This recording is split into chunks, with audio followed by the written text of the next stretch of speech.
Welcome back, I'm JFobes, and this is JFobes Videos. For this video, we're going to be doing our review of Monday Night Raw. And yeah, this was a pretty disappointing episode, I'm not going to lie. Very, very disappointing. And the sad part, and what makes it more disappointing, is the fact that this was the Monday night before WrestleMania. This Sunday is WrestleMania, and they gave a terrible episode of Raw. From really the start to the finish, there really wasn't any part of the episode that I felt was exciting.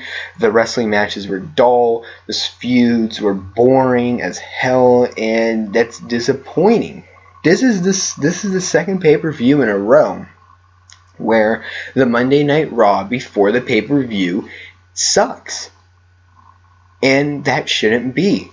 The Raw before your pay-per-view should be exciting. It should be getting you hyped up for the pay-per-view, especially when it's WrestleMania, which WrestleMania is supposed to be the biggest pay-per-view of all the pay-per-views, really.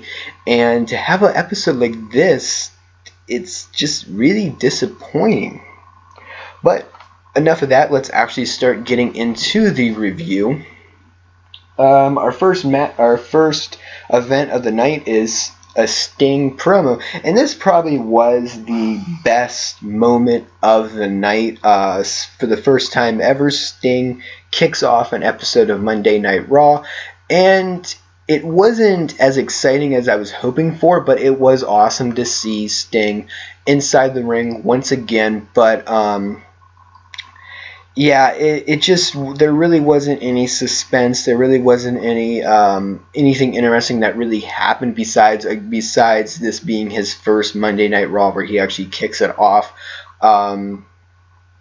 There was a small confrontation between Stephanie and Sting, but that was only maybe 1 or 2 minutes. They said a few things back and forth to each other. Stephanie went to slap Sting, but Sting grabbed her arm, and then that led to Triple H coming out. It looked like Triple H was going to get in the ring with his signature sledgehammer, but Sting then pulls out the bat, and they kind of have a little stare down. Stephanie talks him out of it to the point where they eventually go backstage. And I was kind of hoping that Triple H would have got inside the ring and they would have had a brawl. I think that would have been a lot more interesting than just a small stare down. And it did kind of make Triple H look a little bit of kind of a little weak, not actually getting in the ring with Sting, even though Triple H had his sledgehammer in his hands. He could have easily got inside the ring. Yeah, he should have definitely got inside the ring with Sting. It definitely made him look a little weaker compared to Sting. But again, that's kind of the heel card that it looks like everybody in the Authority is pulling right now, where they have to look like they're cowards, or they can't really appear to be stronger than the face. And that's something that I definitely think that we need to stop. We need to see less from when it comes to heel wrestlers. I think heel wrestlers, like if you look at NXT right now, you have Evan Owens, who is a fantastic heel wrestler, and he's not really a coward. He's not afraid to actually get inside the ring with other wrestlers and beat the shit out of them, and that's what I want to see more heel wrestlers doing in the WWE. I want to see him. And especially when it comes to Triple H. Triple H really shouldn't be showing fear from anybody, especially from Sting. He should be in the ring, especially when he has a sledgehammer, and being face to face with Sting.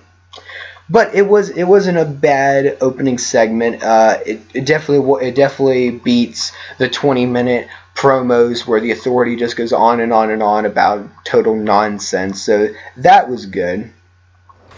But it could have definitely been a better promo.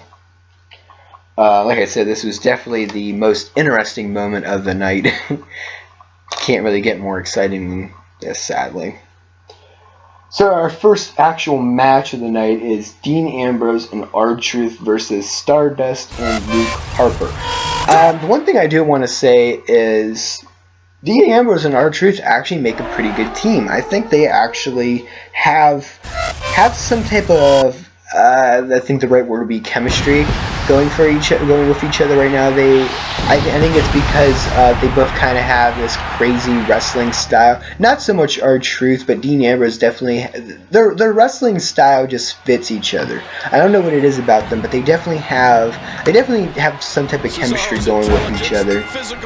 And so it was definitely fun to watch these two together. But Stardust and Luke Harper, they don't make a good team at all. They really don't. They do not make a good team at all. It was a pretty good match, but Stardust and Luke Harper, they just don't seem right for each other. Their wrestling styles are complete opposite. Luke Harper's more of a brawler with a mix of a little bit of athleticism, while Stardust, he's definitely more on the athleticism side compared with Luke Harper. Luke Harper's he's kind of a powerhouse guy, but he can do some athletic stuff when he needs to, and he's definitely shown that he is a pretty athletic wrestler when he needs to be. He can pull up some pretty good super kicks, he can do some pretty good suicide dives, but I just don't know. They just didn't feel like a good tag team. But the wrestling in the match was good. It was probably the best match of the night. Not the most. Yeah, it definitely was the most interesting and definitely the funnest match of the night. Sadly, it had to be the first match, and could have been later on the card, so we could have at least had something more exciting after some of the very boring matches that happened later on in the program. But hey, at least Raw started off on a good note instead of a bad note like it normally does. Bray Wyatt may get this, folks. That's it. He's out. Speaking of bad matches, our next match is The Miz, Mizdow, Adam Rose, and The Ascension versus the Primetime Players, Ryback, Eric Rowan, and Zack Ryder. Yeah, not a good match at all. It was a very slow and just very boring match, and I really don't like to use the word boring too much because I don't know. I just don't really feel that the word boring should be used in reviews. But I'm gonna use it here anyways because this match was boring. It just wasn't exciting, and the main reason why is because you have really wrestlers that a lot of people don't care about. Primetime Players. Really? Zack Ryder? Come on, please. Zack Ryder, he's a jobber. I know a lot of wrestlers, and especially the internet fans, are really into Zack Ryder, but he's shit. I'm sorry. He's a terrible wrestler. He's horrible on the mic. His character is just pathetic, and his wrestling style is just. It's almost as bad as Roman Reigns' John Cena's wrestling style. He's not an interesting wrestler. He just really isn't. So that's all I can really say about Zack Ryder. Again, he's a jobber wrestler, and why he was even in this match is completely unknown. This was basically the Andre the Giant Battle Memorial characters that are going to be in the match. Again, they're basically really just jobber wrestlers, besides maybe Damian Sandow and Ryback and Eric Rowan. Those are probably the only three wrestlers who actually have maybe some type of career going for them. Sadly, the Ascension has been completely ruined. They're just not as interesting as they were when they were in NXT, which is sad because right now the WWE does need good tag teams. And it seems like I think the reason why is because I think the Ascension came off too strong and a little too cocky, thinking that they were better than, wrestlers like the Road Warriors and all of those wrestlers, that they just came off too cocky. They just seemed too arrogant. So I do get it because they're supposed to be a heel tag team, but I just think they came off a little too strong, and the crowd didn't like that. And they really are talented wrestlers. Their character just isn't right now. I think they should just try to go for a more original character design, try to be something a little bit different rather than trying to copy off of other wrestlers' characters. That's just me, though. The Miz and the Mizdow, they still have their little feud going with each other. The Miz thinking that Mizdow and Damien Sandow is trying to step over The Miz, and in a way he kind of is, but it's not his fault. The crowd wants Mizdow. They don't want The Miz, and that's rightfully so, because Damien Sandow is a much better wrestler than The Miz. He's a much better in-ring performer than The Miz. He's better on the mic, and he's a much more interesting character than The Miz. The Miz is just the same arrogant snob type character that we've seen over the past. Cesaro is looking very critical right now. He's just a reality star. That's all he is. That's all that he is. And anytime JBL during the match says that The Miz is an A-list actor and that he can compare him to somebody like Jack Nicholson, that just makes me cringe a little bit, because to compare somebody like The Miz to a actor like Jack Nicholson who's been in movies like One Who Flew Over the Cuckoo Nest, you know, all of the movies that Jack Nicholson has been in, then to compare it to The Miz, who has been in The Marine. Really, JBL? Again, it is part of the whole character, but it just makes me cringe, because I'm a huge movie fan, so to see something like that, to hear something like that, it is kind of cringe-worthy. But enough about that. What I'm hoping for at WrestleMania, though, during the Andre the Giant match, what I'm hoping is to see The Miz get eliminated by Mizdow, and then they will actually have a feud at the next pay-per-view, and and Damien Sandow will finally break away hopefully back to his original character where he was the You're Welcome guy. I hope he goes back to that character, because that's where I thought he really shined. And he definitely shines now. Again, I've said this in the past videos, the gimmick that he was given shouldn't have worked at all. It was basically a jobber gimmick, but he made it work. He really did. But I felt that Mizdow and The Miz should have fought at WrestleMania rather than being shoved in this battle royal match. I think that they should have fought at WrestleMania, and I think that would have definitely been a great match. But hey, we're probably going to get it at the pay-per-view after WrestleMania. I can't remember what the pay-per-view following WrestleMania is at the top of my head, but I hope that happens. I really do, because I definitely want to see Mizdow finally get back into single competition where he isn't basically being bullied by The Miz. So that's enough about that match. Ryback's team wins the match. So yeah, next it's Randy Orton versus Seth Rollins and J&J Security. And he breaks up the count.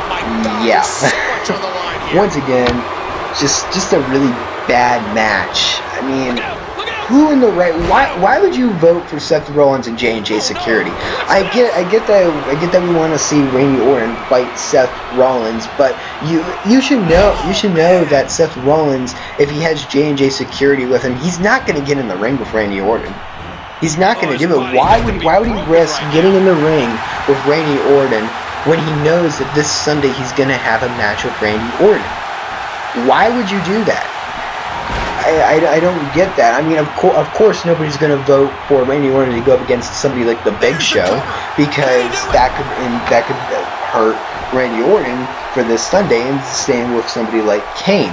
So I can definitely see why the WWE Universe went with Seth Rollins and J&J Security, but I think it should have been just J&J Security rather than with Seth Rollins, because you all know that the WWE Universe was voting so they could see Seth Rollins fight Randy Orton on Monday Night Raw compared to WrestleMania. But you should have known that was never going to happen, especially since Seth Rollins is playing the cowardly heel, which again I hate the cowardly heel. I really do. It's an effective heel, but it can be a little boring over at times, especially when you have a wrestler like Seth Rollins who can hold his own in a match, and he really can dominate when he needs to.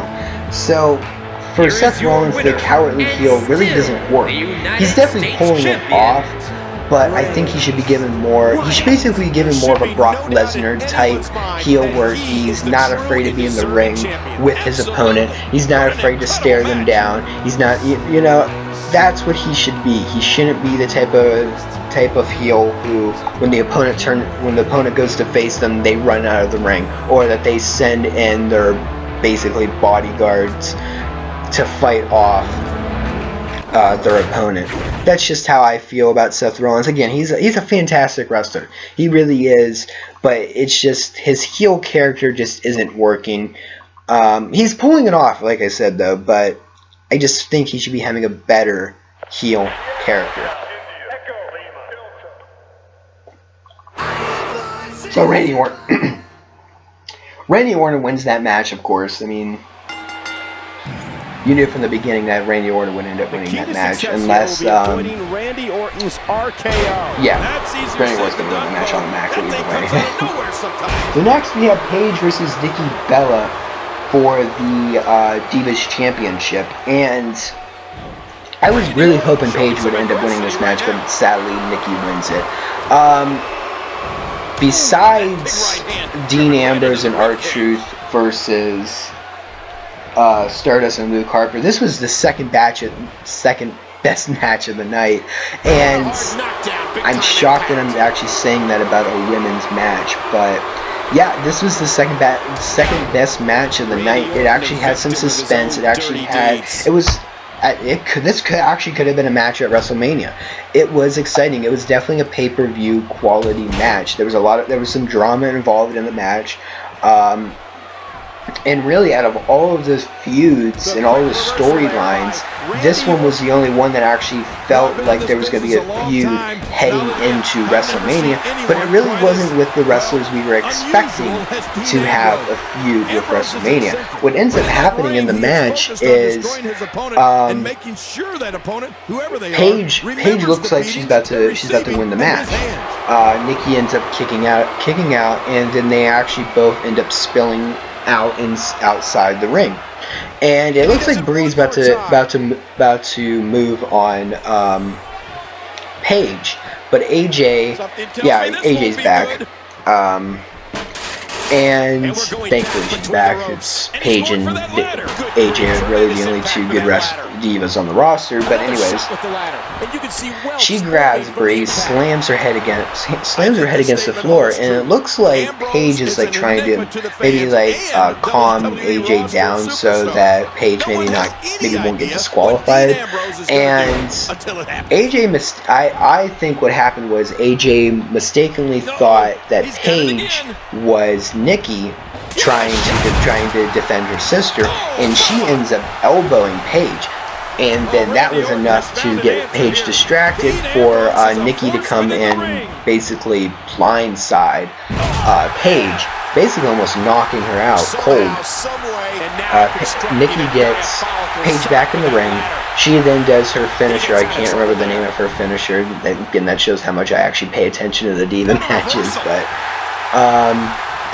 and then she ends up winning the match, and Paige is pissed off at AJ because AJ basically cost her the match, and so there's definitely look like there's going to be some type of feud going into WrestleMania, unless they can maybe work it out. Maybe Paige will look at the tape and see that it really wasn't AJ's fault. In a way, it really wasn't her fault, that it was just a complete accident. But they definitely need to work together. They really need to get through this because they're in a tag team match against the Bella Twins at WrestleMania. So they definitely need to find a way to pull it through and actually overcome what happened at Raw. At least get through the match, and then they can maybe feud after WrestleMania, but they have to think about what's going to happen at WrestleMania. Now, they're in a match, they're partners, they have to get through it. And next, we have a Snoop Dogg promo. I've never seen anyone like Dean Ambrose, and have never experienced anything like the Shield. As a united front, Ambrose, along with Rollins and Reigns, created the strongest force sports entertainment has ever seen. Why do we have to have a Snoop Dogg promo? Why did Snoop Dogg have to come out? please. I just wish that somebody from that whoever wrote that promo can explain why we had to have Snoop Dogg come out. It was a completely meaningless promo. He didn't say anything that was interesting. Curtis Axel came out and then spewed his whole Axelmania nonsense. And then sadly, Curtis Axel had to get embarrassed by both Hulk Hogan and Snoop Dogg. Yeah, Hulk Hogan had to come out for his 2-minute paycheck. He didn't need to come out at all. He really didn't. It was just a completely pointless storyline. Instead, well, not even a storyline. It's a completely pointless promo. Does the WWE realize that wrestling fans want to actually see wrestling? We don't watch Raw or SmackDown to see pointless guest celebrity stars. Unless they actually have, unless it's maybe like something like the Jon Stewart promo where it was actually funny, it was actually creative, and you can actually tell that Jon Stewart was actually a wrestling fan. Snoop Dogg was just coming out there to collect a paycheck. That's all he was out there for, and it was pathetic. It really was. And the WWE does this all the time. They always bring out a celebrity guest star that honestly wrestling fans don't really care about. I mean, I'm sure there's wrestling fans that like Snoop Dogg, but I'm not one of those fans. I can't stand Snoop Dogg, and this was just a waste of a promo. Rather than actually trying to do a promo for a feud that's going to be going into WrestleMania, or maybe giving some time for Brock Lesnar and Roman Reigns at the end, we had to have Snoop Dogg embarrass somebody like Curtis Axel, who, I mean, let's face it, he's actually embarrassing himself more than Snoop Dogg did, but still, this really is the problem with the WWE. They need to actually focus on what wrestling fans want, and that is wrestling. That is why I am actually getting more interested in TNA and NXT than I am with Raw. And that's because both NXT and TNA know what their fans want, and their fans want to see wrestling. They want to see wrestling. They want to see good feuds with good storylines. And what sucks is, but again, that's the problem with the WWE right now, is they don't know how to carry on a good feud. Anytime the WWE starts to get on what seems to be a pretty good feud, they end up either completely ruining it or cutting it too short. It's just like with the Dean Ambrose and Seth Rollins feud. They had an epic Hell in a Cell match, but then they cut the rivalry short so that Dean Ambrose and Bray Wyatt could have had a feud. The thing is, though, Seth Rollins and Dean Ambrose's feud could have went on to WrestleMania. It really could have. It was that strong of a feud, and it was a very interesting feud. They could have went on to WrestleMania to have an epic feud. It could have been I don't know what the best feud to compare this to, but it definitely would have been a feud that we would have been willing to sit through multiple pay-per-views leading up to WrestleMania. And the WWE used to do this. They would have feuds that would last months, sometimes even years, and we just don't see that anymore in the WWE. The only ones that actually get ongoing feuds are the big guys. Seth Rollins, Randy Orton, John Cena, Roman Reigns, Brock Lesnar. Those are the guys really who are the only ones who are actually getting feuds that last multiple pay-per-views and actually seem like they have somewhat of a storyline going on. The lower guys like Dean Ambrose, Bray Wyatt, Dolph Ziggler, Daniel Bryan, when they're in a feud, their feuds are basically over like that. It's basically almost like a 1-month feud. Just leading up to the pay-per-view, after the match, boom, feud over with, they're moving on to the next wrestler to have a feud with. And it's just boring. I actually want to start seeing storylines develop. If you have to make the storylines a little bit slower, then so be it. Because that will allow for character development. That will allow the wrestlers to get more invested in the storyline. And that's something that TNA and NXT do well. They understand that sometimes a storyline takes a while to get really interesting. Sometimes your storyline needs to develop.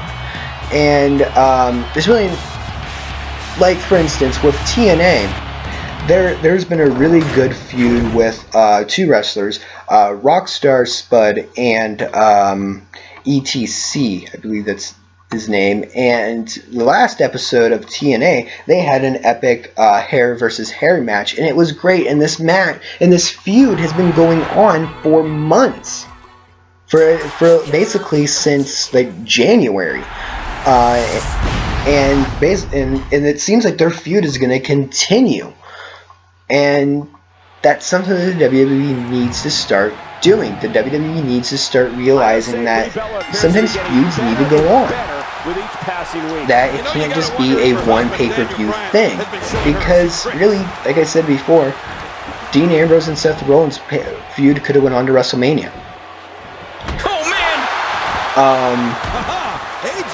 Yeah, so stop with the pointless celebrity guest star stuff, please. Just stop. We don't need it. We really don't. It's pointless. If you're gonna have a guest star, at least make them interesting. Snoop Dogg's not interesting at all. Nobody gives a shit about Snoop Dogg. So next we have Jack Swagger versus Rusev. And Rusev wins. We all know that. I mean, when you book Rusev against somebody that's not really at the right now, John Cena, you know Rusev's gonna win, because sadly, what I think is gonna happen at WrestleMania is I think John Cena's gonna win, and he doesn't need to win. He does not need to win this match. He shouldn't even be in the match. There is no reason for John Cena to be in a match against Rusev again for the United States Championship. He lost at Fastlane. Somebody else should go for it. There are plenty of wrestlers that could win the United States Championship, but nope, John Cena has to hog the spotlight once again, even though he had his chance at Fastlane and he lost. He lost. But what was great about this match was we got to see Rusev kick the shit out of John Cena. It was awesome. It was great. I loved it. I loved every single minute of it, and I really do hope that Rusev wins at WrestleMania. And it's because he is a good wrestler. That's why. It's not. I mean, I really don't find his character to be that interesting, because again, they've done this before. The whole foreign wrestler versus United States wrestler. The foreign wrestler, always bashes America. It's been done before. I don't really care about his character, but again, I like his actual in-ring performances. It's fun to watch. I love the way he basically physically dominates a wrestler. It's great. So yeah, I really just don't want to see him lose to John Cena, because John Cena's had his time. And again, the United States Championship, that's supposed to be for the mid-card guys, not somebody like John Cena, who has already held the WWE Championship 15 times. Let somebody else get a chance. Let somebody like Dean Ambrose. I mean, Dean Ambrose does have the Intercontinental Championship, but let guys who want to try to move up in the WWE go for those belts, because that's what those belts are supposed to be for. So yeah, and there's also, I guess, some type of feud going on with Rusev and Lana. Rusev's pissed off that Lana allowed John Cena to have the match at WrestleMania. Rusev didn't feel that John Cena didn't deserve the match, which is true. John Cena did not deserve this match at WrestleMania. So next we have Bray Wyatt and he's always fun to watch in a promo, especially right now. But what was kind of disappointing, though, is Undertaker hasn't actually made a physical appearance, which is really strange. I really think that this is the first time, at least the first time in a long time, where the Undertaker has not made a physical appearance before WrestleMania. Like, we have not actually seen him in the ring since the last time we saw the Undertaker in the ring was last year's WrestleMania when he lost to Brock Lesnar. That was the last time we saw him, so it's very strange, and it kind of makes me wonder if Undertaker is actually up for this match, if he is physically ready for this match, if he can actually go toe-to-toe with Bray Wyatt. And as much as I want to see Bray Wyatt win, because Bray Wyatt really has not won a major feud, and that kind of sucks because, again, he has the talent. But I also don't want to see The Undertaker lose again at WrestleMania. It would be kind of embarrassing to see somebody like The Undertaker lose 2 WrestleManias in a row after having a tremendous winning streak, and then to lose twice in a row. That would be pretty embarrassing. But again, I'm going to see Bray Wyatt win just to help him move up in the WWE. He's a fantastic wrestler. He's great on the mic. He has this really creepy persona that we haven't seen really since Kane and The Undertaker. And yes, Kane's still in the WWE, but he doesn't have that same persona that he used to have. He's corporate Kane now. Ooh, corporate Kane. The knee. He got him. So yeah, that's definitely going to be an interesting match. Really, my top 3 matches for WrestleMania is the ladder match, Bray Wyatt, Undertaker, and Sting and Triple H. The main event, Brock Lesnar and Roman Reigns. I was actually starting to get a little interested in the match because of the way Paul Heyman was selling the match and everything. But after tonight, I am no longer interested in this match at all, and we'll get to that at the end of the review. You will see why I am no longer interested in this match. And it's pretty hilarious. So yeah. Should Bray Wyatt win or should Bray Wyatt lose? It's a very tough debate. You're definitely going to have, the hardcore wrestling fans, and I definitely consider myself to be a hardcore wrestling fan. I love wrestling, and I just don't love the WWE. I love wrestling in general. I mentioned TNA. I watch TNA every single week, and I'm actually starting to think about reviewing TNA. I watch TNA, I watch NXT. I'm going to actually start getting the Lucha Underground. I started watching it before, but I missed a couple episodes, and so I think I might start picking up on it again. It's a lot of fun. There's a lot of interesting WWE wrestlers that are actually in that.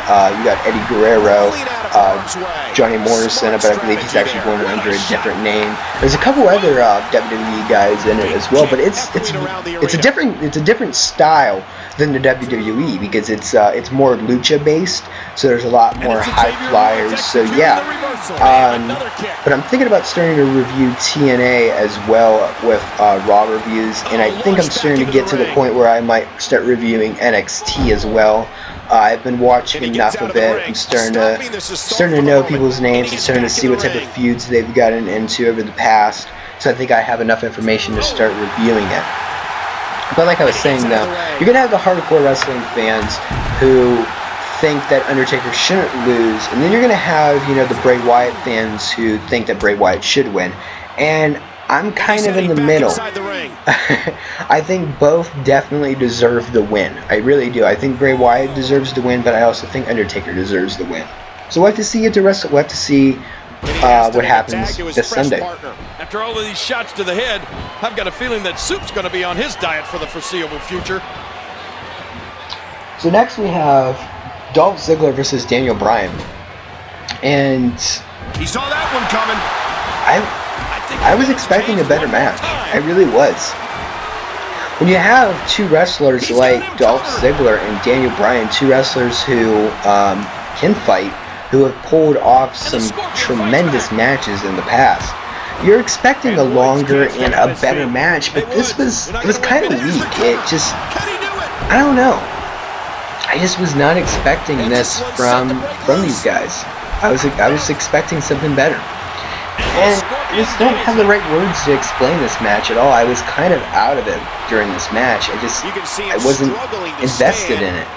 And one of the I've been wanting to say this for a long time, and I think one of the reasons why you can have matches where you're not really invested in it, sometimes it's not really the in-ring performance, it's the commentators.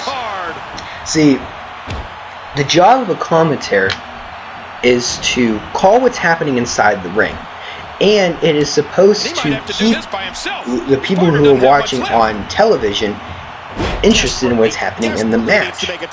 And by doing that, you have to actually call the moves that are happening. I mean, you don't want to call off every single little move, but you definitely want to call off the big stuff.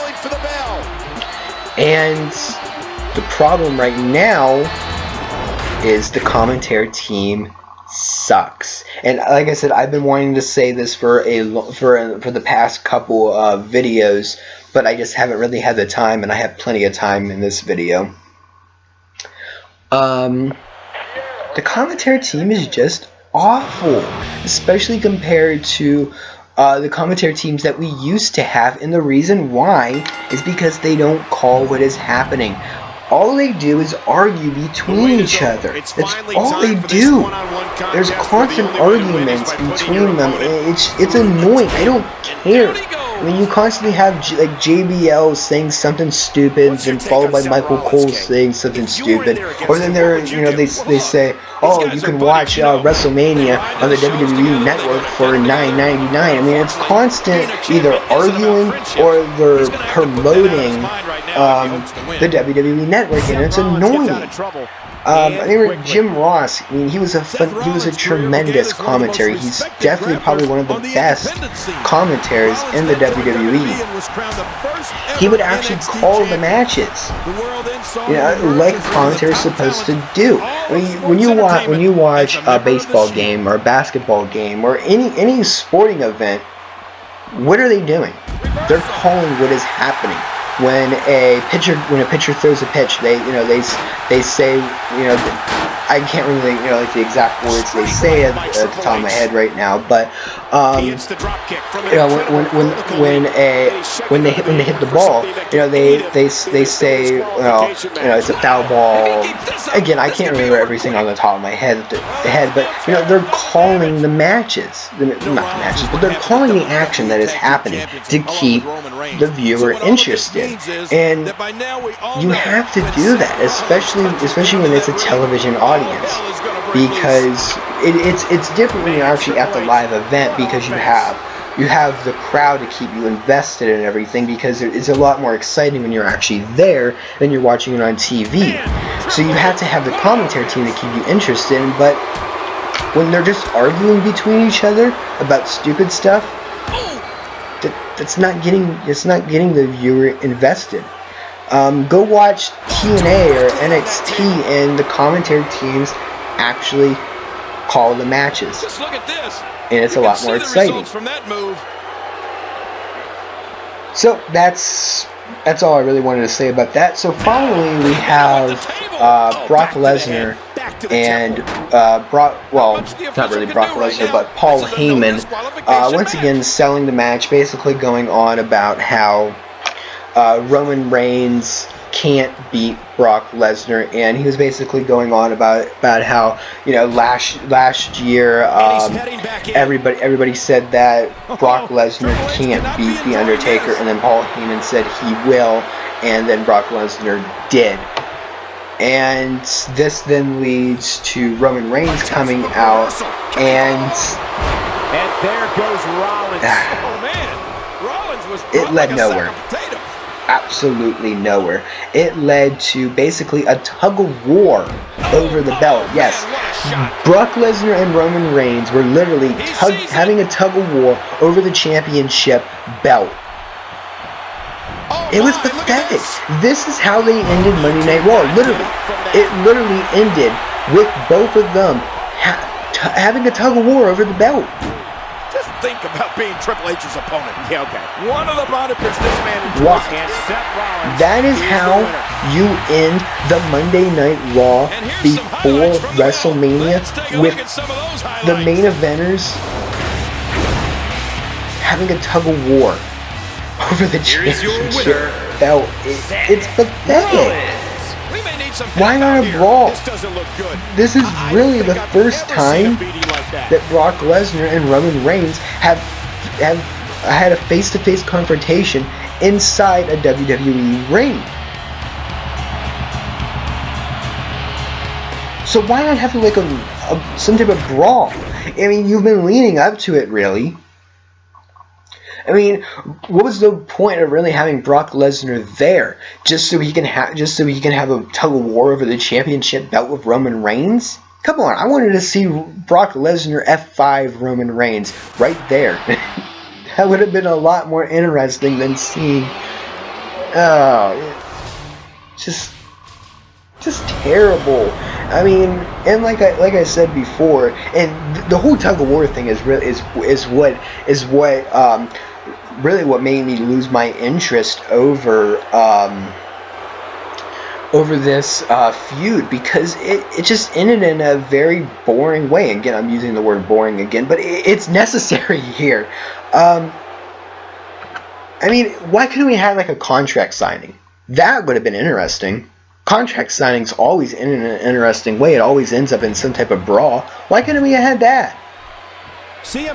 I mean, this is definitely a big match. It definitely called for a contract signing. So why couldn't we have seen something like that? I mean, you definitely don't want to do the contract signing thing too much because it can start getting a little old and a little boring. But the contract signing, to me, was definitely a little necessary here. I mean, I definitely think it was a lot more necessary than contract signing between John Cena and Rusev. Why do they need a contract signing? This is the main event we're talking about, and the main event ends with them fighting over the championship belt. Not in an actual physical fight, but over trying to grab the belt from each other.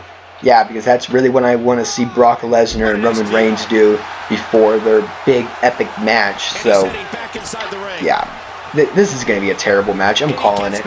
But I think since I have enough time, I think what I'll do is do a small little predictions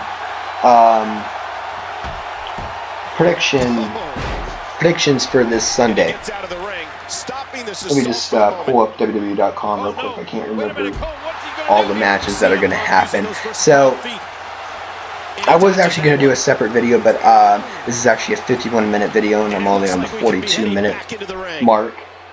I just didn't really have a lot to say about this episode of Raw. It was just a really boring episode. Just again using that word again, but I think if I had to pick two words to sum up, yeah, it is necessary for this match, for this episode. It just one interesting thing that definitely happened was Kevin Nash is finally getting inducted into the Hall of Fame, so that's good. I'm not sure what it is that's always got him so wound up, but then there's that almost have it up and loading the matches right now. Other superstars have. On iPad.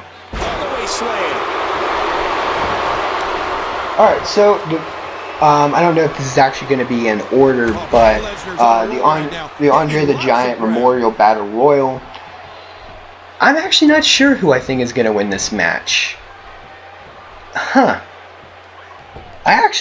not, like I said, I don't know who might win this match.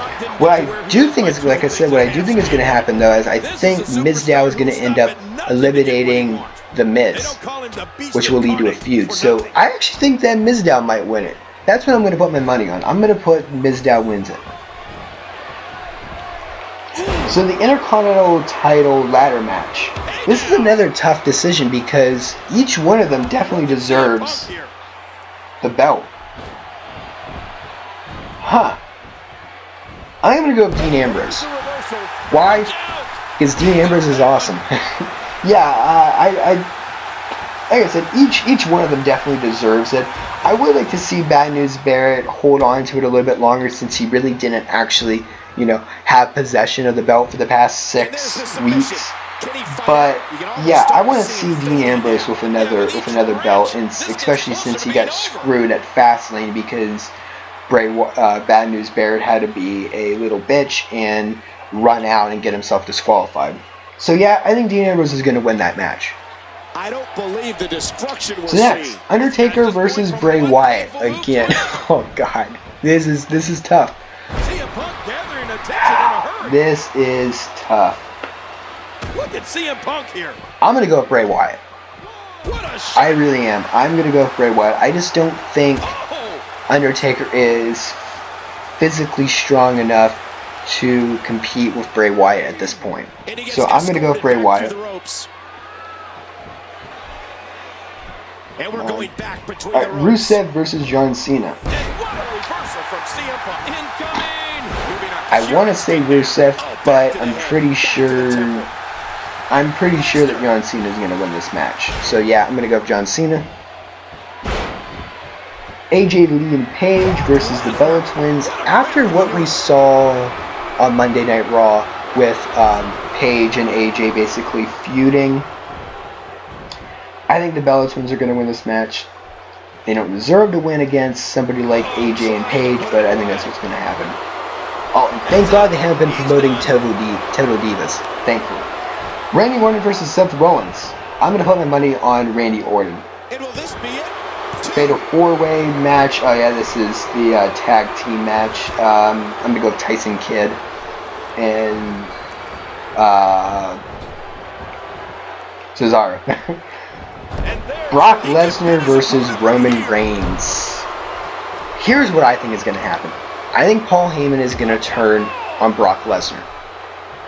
And there's the reversal. This then starts a face turn for Brock Lesnar. Roman Reigns wins it. However, he does not walk out as the champion.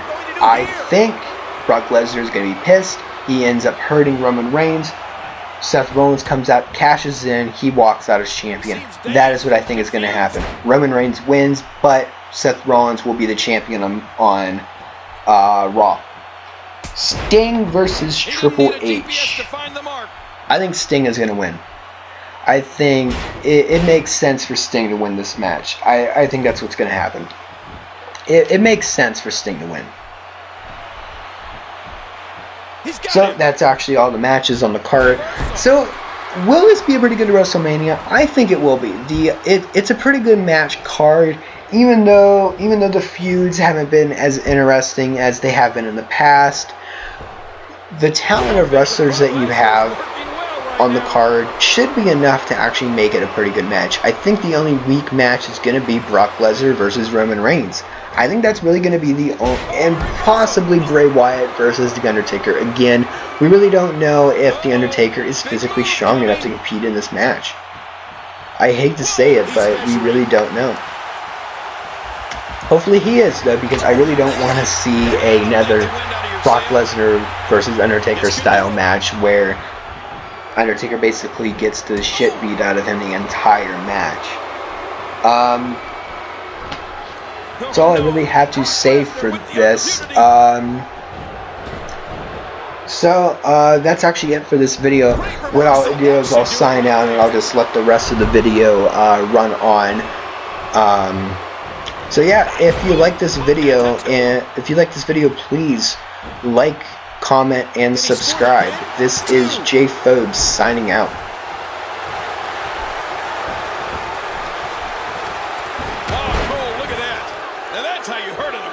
Brock Lesnar's taking a lot of damage. I'm not sure how much is left in his tank.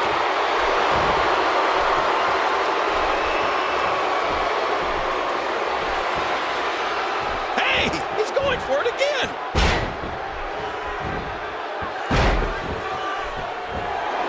And Brock Lesnar nails it.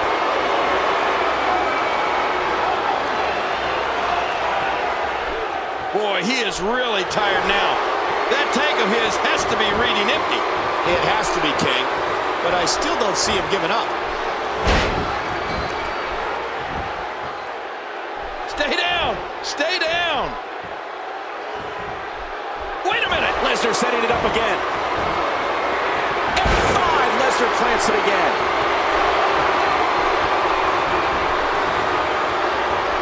There's the cover. Can he do it? 3. Brock Lesnar gets the win in an impressive fashion. We got a couple of highlights here. Let's check them out.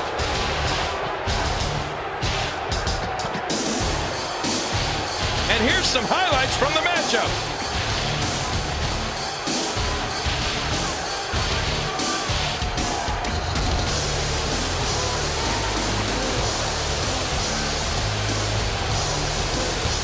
Here are some highlights from. We may be looking at the match of the year.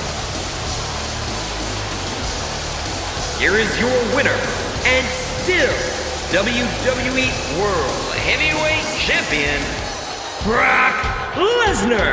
There should be no doubt in anyone's mind that he is the true and deserving champion. Absolutely. What an incredible match.